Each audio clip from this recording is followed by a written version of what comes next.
Okay, so I'm going to be solving this physics horizontal projectiles problem. So Sally is playing in her soccer game. She's standing 35 meters away from the goal. She kicks the ball towards the goal with the initial speed of 15 meters per second and a launch angle of 45 degrees. Find the range. Okay, so I'm going to start off by drawing this equation out because it helps you visualize it. So I know that her initial speed is 15 meters per second, represented here, and that her launch angle is 45 degrees. So using this, I can say that this triangle is a 45, 45, 90 degree triangle. Because every 45, 90 degree triangle shares the same sides, I know all the lengths of the sides to the basis of x. So I know this would be x root 2, this would be x, and this is also going to be x here. Okay, so now I can, because these are equivalent, I can say that 15 is the same as x root 2. And if I want to find x, I just divide 15 by root 2, which would give me 10.6.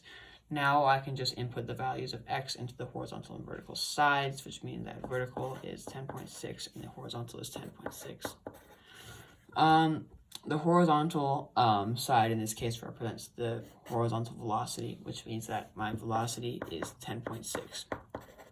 Now I need to find the time that it takes for the ball to exit Sally's foot to reach its destination on the ground on the other side. So basically what I want to do is I want to take this vertical 10.6 and divide it by 10, which is basically the number that represents gravity, the pull on the ball downwards, which would give me 1.06. And this isn't it because this 1.06 seconds tells me the time that it takes for the ball to reach the apex of its flight, but I need the time that it takes for it to hit the ground again.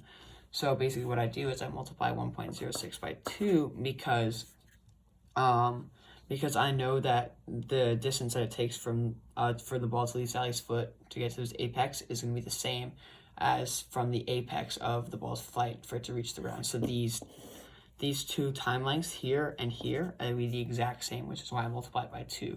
So that would give me roughly 2.12 seconds. And from there, I can just plug these two variables into this equation. Distance equals velocity times time. So I just say that distance equals 10.6 times 2.12. And I just say that the distance is 22.5 meters roughly. Okay, that is it.